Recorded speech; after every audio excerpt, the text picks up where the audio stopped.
Je vais vous lire. J'ai un peu de peine de le lire parce que c'est un peu, après toute l'espérance qu'on a reçue, moi je suis un petit peu un prophète de malheur qui arrive avec mes choses, mais ça va bien se terminer, vous allez voir. Un phénomène qu'on appelle la mort blanche. Ça vient d'un roman et c'est peut-être pas une histoire vraie, mais j'ai trouvé ça intéressant pour parler de ce qu'on a vécu un peu au Québec. Alors, je vais vous lire cet extrait-là sur ce phénomène-là. C'est le sort qu'on faisait subir aux coupables dans certaines tribus amérindiennes. La mort blanche. Le coupable n'est pas tué, mais tous les autres Indiens font comme s'il n'avait jamais existé. On ne lui parle pas, on ne le touche pas, on ne le voit pas. Tu as dû remarquer dans une assemblée, parfois, un Indien fait un détour pour en éviter un autre qui est couché devant lui. Chaque fois, il prend la précaution de justifier ses quelques pas par un geste qui paraisse naturel. Aller prendre une calebasse, ramasser un caillou, peu importe. Mais qu'on ne puisse pas croire que c'était pour éviter l'Indien couché, puisque celui-là n'existe pas. Si on le regarde, c'est comme s'il était transparent. Les yeux passent à travers lui. Nous appelons ce châtiment la mort blanche. Certains qui y sont condamnés ne résistent pas longtemps. Ils se laissent mourir. Ils régularisent, Ou ils s'enfuient dans la forêt sans qu'on sache jamais ce qu'ils sont devenus. Ils ont choisi eux-mêmes de continuer à disparaître. Il y a deux choses dans ce petit passage de roman que je relève. Un, le coupable n'est pas tué. Deux, ils ont choisi eux-mêmes de continuer à disparaître, mais on les avait incités à disparaître. Au Québec, on n'a tué personne dans la Révolution tranquille qu'on a connue et qu'on a appelée quand même une révolution. Mais je rappelle une phrase de l'indépendantiste Pierre Bourgault. Je suis obligé de dire qu'ils ont tué la porte, je suis obligé de le dire. Ah, oui, c'est... Oui, oui, c'est vrai, il y en a eu un. Mais l'indépendantiste Pierre Bourgault disait « Le Québec est l'un des seuls pays au monde où l'on a fait une révolution sans pendre un seul curé. » On a utilisé une autre méthode. Puis, je trouvais que ça ressemblait beaucoup pour moi au phénomène de la mort blanche, où on n'a tué personne, mais on a poussé une Église à disparaître, à une Église qu'on affligeait de tous les maux. Un peu comme on a fait à une autre époque. En Europe, c'était le Moyen-Âge, 1000 ans supposément, qui était horrible. Ici, on a ce qu'on appelle la Grande Noirceur, le mythe de la Grande Noirceur. Les soutanes et les habits religieux ont disparu dans ces années-là. L'Église a quitté les écoles et les hôpitaux. Et je dirais que nous sommes peut-être en train d'ouvrir une nouvelle étape dans cette disparition-là, avec la question des signes religieux. C'est une question complexe, on a des arguments d'un côté et de l'autre, mais je voudrais citer un cas qui est arrivé dernièrement qu'on m'a rapporté, un prêtre ici au Québec, à qui on a refusé l'entrée dans un hôpital pour aller porter les derniers sacrements parce qu'il portait son col romain.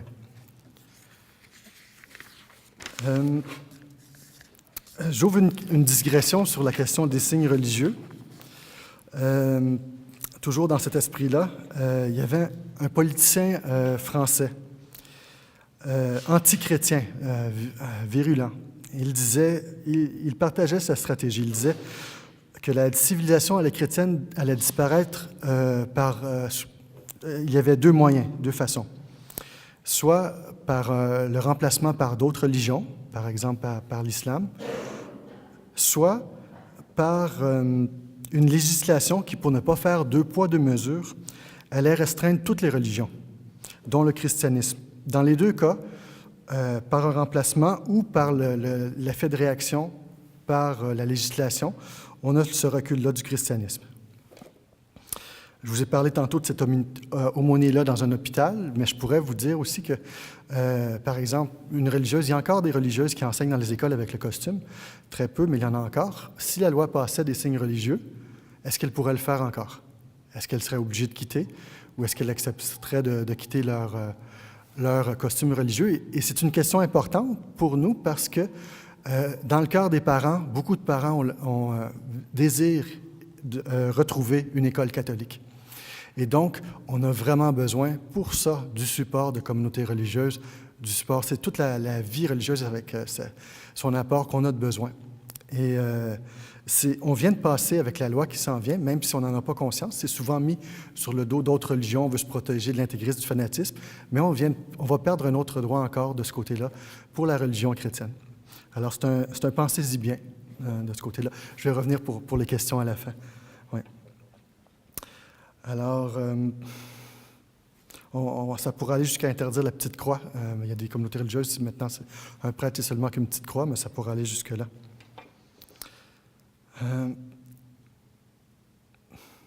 Je reviens à la question de la mort blanche. Comme je disais, il y a eu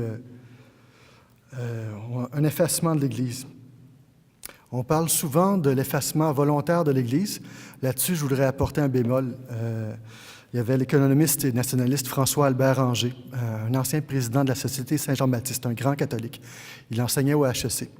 Il a témoigné qu'il était allé rencontrer tous les évêques du Québec un par un, au moment de la déconfessionnalisation des écoles et la création du ministère de l'Éducation. Donc, l'école était retirée des mains de l'Église et tous les évêques en particulier, d'après son témoignage, lui ont dit qu'ils étaient contre cela, mais qu'ils n'ont pas pu le combattre comme tel, c'était trop difficile. Mais un par un, il lui disait « continue le combat », mais eux, ils ne se sentaient pas la force d'aller sur la place publique et d'aller parler. Donc, il y a eu une déchristianisation qui s'est faite. Mais on peut se demander si le peuple canadien-français, le peuple québécois l'a voulu. Quand on sait qu'en 1995, 80% des Québécois plaçaient leurs enfants dans le cours de religion plutôt que dans le cours de morale à l'école primaire. C'est encore assez récent. Ça tombait, c'est vrai, 60% au secondaire, mais on est toujours dans la majorité. Dans les années 90, les gens comptaient encore sur l'école pour transmettre la foi à leurs enfants, même si à l'école, il n'y avait plus de soutien pour transmettre la foi aux enfants. C'était complètement dilué, il n'y avait plus rien pour le faire. Mais les parents étaient restés avec l'habitude que l'école allait suppléer. Eux travaillaient, ils priaient avec les enfants, mais l'enseignement, la vérité était donnée à l'école. Donc, beaucoup d'enfants ont souffert, ont vécu un endoctrinement différent parce qu'on n'a pas vu venir ce qui se passait dans les écoles. Certains l'ont vu, mais le courant était trop fort. Puis les parents ne trouvaient pas d'alternative aux écoles qu'il y avait à ce moment-là. C'était très difficile. Ils n'étaient pas organisés pour l'école à la maison pour certains. Ils ne savaient pas où mettre leurs enfants, puis c'était très dur pour les familles.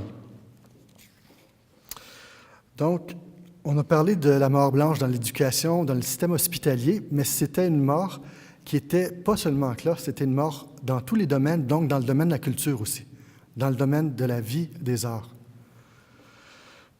On s'est souvent moqué de l'Église et de l'index des livres qu'on mettait à part pour protéger les gens, qui étaient dans une bibliothèque à part. Les gens pouvaient les demander, il y avait une supervision, puis on demandait pourquoi ils les voulaient, parce que c'était des livres qu'on considérait comme immoraux.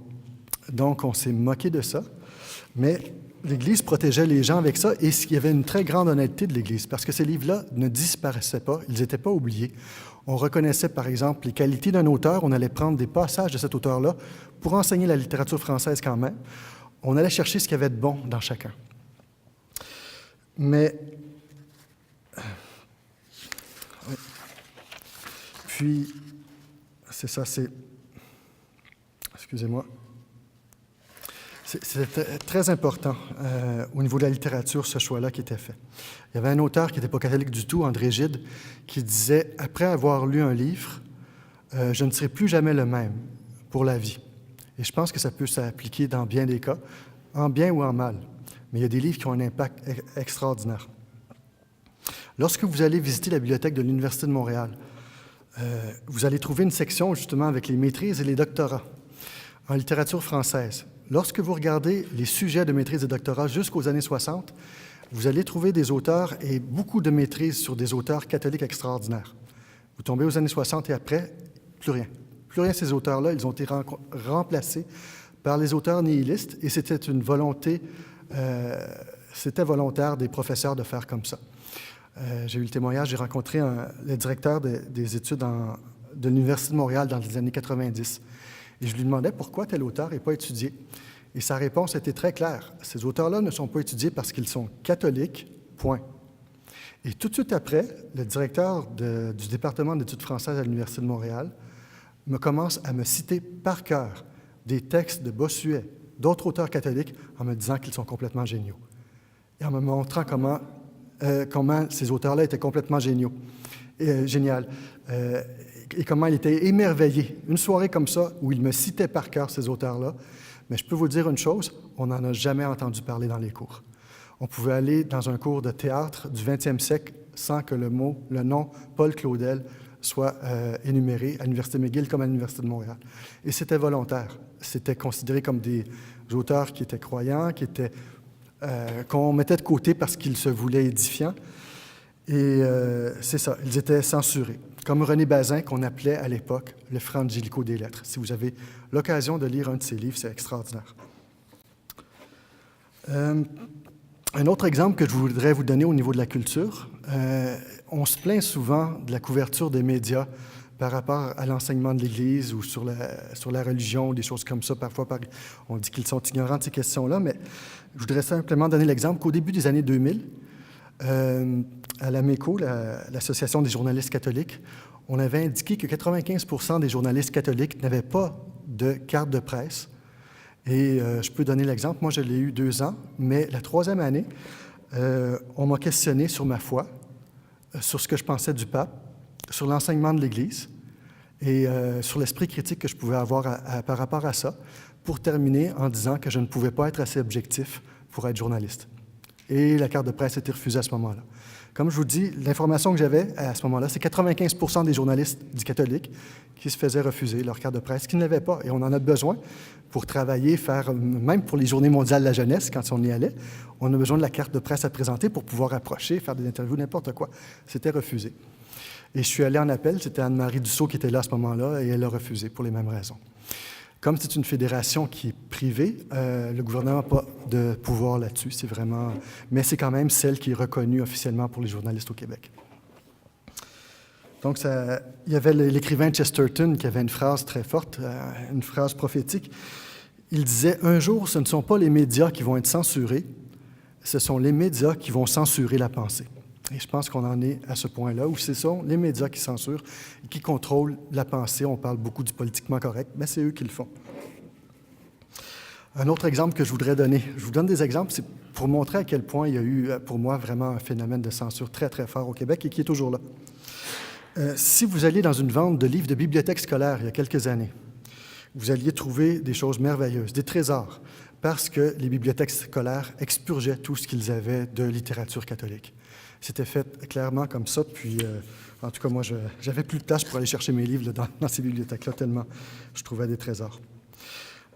On les a remplacés par j'appelle ça de la guimauve pré-pornographique. Il y a des auteurs pornographiques qui écrivent pour les enfants en ce moment, et ça se vend, c'est dans les bibliothèques scolaires.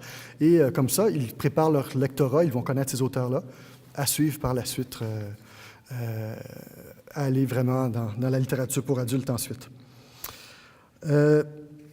Puis, il y a un grand préjugé, malheureusement, où on dit l'important, c'est que l'enfant lise. Bien, l'enfant lit vraiment n'importe quoi, et je ne suis pas sûr qu'il s'instruise avec ce qu'on a, par exemple, dans les mangas ou dans tout ce qu'on présente.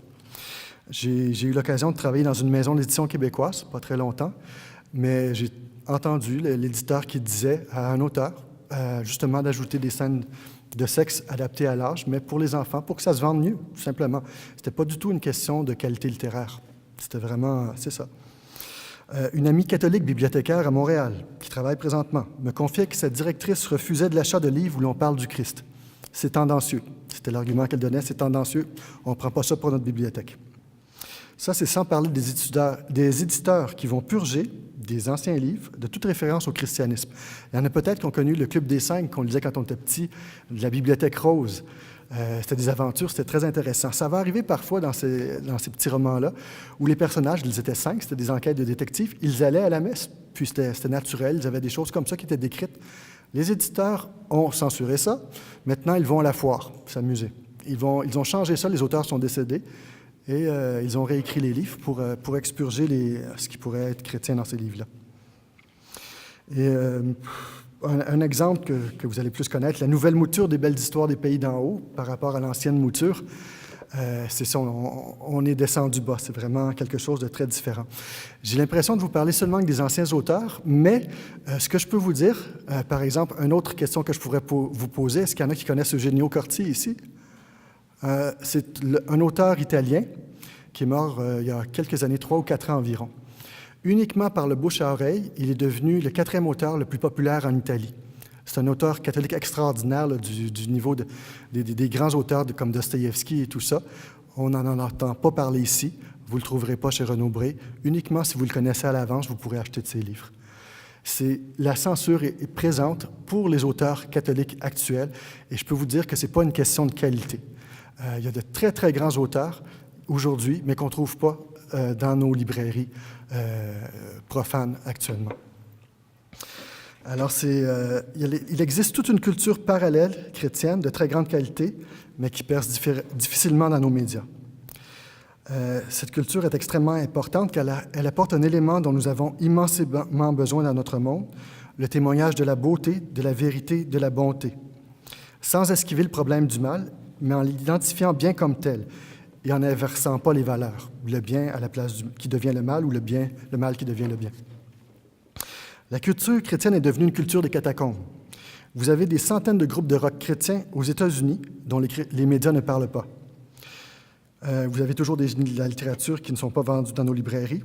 Vous avez des films récents, de très bons films, dont on ne lit aucune critique dans les journaux. En ce moment, il y a un film aux États-Unis qui est sur l'avorteur Gosnell, qui est un livre coup de poing, justement sur une histoire vraie d'un tueur en série pratiquement, qui gardait tous les enfants dans des bocals. C'est un des plus grands avorteurs des États-Unis. Aucune critique dans les journaux. Alors qu'il est présenté dans plusieurs, ils ont réussi à le faire mettre dans les cinémas. Mais c'est encore un phénomène où on n'attaque même pas le film comme tel, on n'en parle pas. C'est la tactique qui est utilisée. Et ça me fait penser justement au phénomène de la marche pour la vie, à toutes les années à Ottawa. C'est très difficile d'avoir... Il n'y a pas d'interview d'aucun organisateur qui est faite par nos médias ici au Québec. Et il faut appeler pour demander qu'ils en parlent. Et il y a plusieurs personnes, on s'est donné la mission d'appeler tous nos journaux pour leur dire, j'ai entendu dire qu'il y a quelque chose qui se passe à Ottawa. 15 à 20 000 personnes sont là. C'est la plus grande manifestation à Ottawa contre l'avortement. Mais je cherche sur le site Internet, je cherche dans vos journaux, je ne trouve rien. Où est-ce que vous avez mis l'information? Et souvent, ils disent, ça va venir. Ça va venir. Je voudrais vous donner... Vous me dites si je prends trop de temps. J'achève, il me reste 2 pages, je crois. Oui, c'est ça, 2 pages. Ça ne sera pas très long.